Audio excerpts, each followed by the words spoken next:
चिगली। आज विश्व आदिवासी पर इस पूरे पंडाल में बैठे हुए महोदय सांसद साहब एवं विधायक साहब, कांति दादा, भवर दादा, बबीता दीदी एवं सरपंच गण, सामाजिक कार्यकर्ता एवं सभी पंडाल में बैठे को दिल से जय जोहार करती हूँ।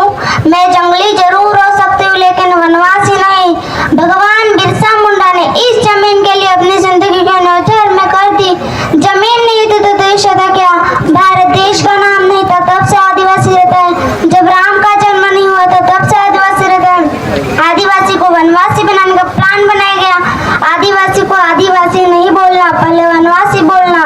आदिवासी को वनों पर से अधिकार खत्म कर दिया। अब स्वर्गवासी हो गए। स्वर्गवासी बनाने में ही अपने भाइयों का हाथ था। मुस्लिम भाई को लगता है कि आदिवासी पर गुजर रहे तो अपन चुप रहे। ओबीसी भाई को लगता है कि आदिवासी पर गुजर रहे तो अपन चुप रहे। दलित भाई को लगता है कि आदिवासी पर गुजर रहे तो अपन चुप रहे। भाई हमको तो लड़ने की आदत है, मरने की आदत है, भूखा रहने की आदत है, लेकिन तेरा क्या होगा कल्याण? तुम तो वेटिंग लिस्ट में हो। हमको सता के मारेंगे लोग, हमको भगा के मारेंगे। तालियां बजाओ बच्ची के लिए, बहुत बड़ी बात बोली है। करना है पहले कौन मरेगा? पहले मुसलमान मरे या दलित ओबीसी मरे? आदिवासी का प्रश्न है। जिस दिन आदिवासी वनवासी हो जाएगा उस दिन यहाँ का ओबीसी, मुस्लिम, दलित, अल्पसंख्यक स्वर्गवासी हो जाएगा।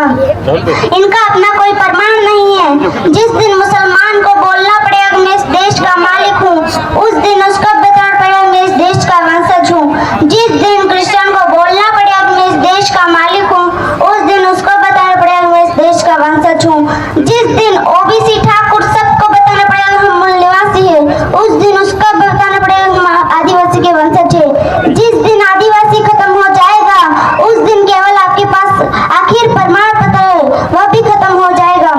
केवल आदिवासियों की बात नहीं है, यह बहुत बड़ा षड्यंत्र है। 2500 साल से पनप रहा है।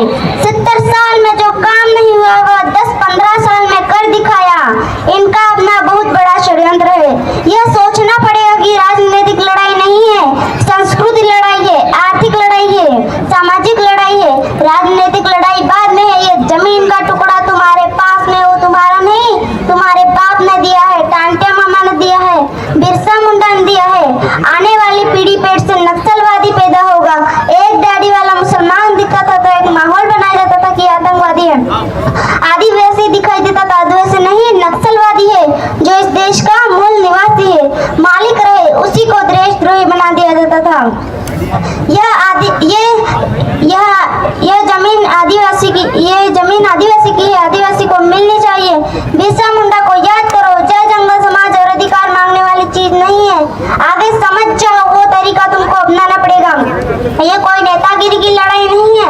हमारे इस समाज का मंत्री रहे, विधायक रहे, इतना कमजोर नहीं हो। एक बिरसा मुंडा था तो वार लगा दी थी, एक बाबा साहब थे तो वार लगा दी थी। इस परिस्थिति को समझो। मैं अपनी वाणी को यहाँ पर विराम करती हूँ। जोहार।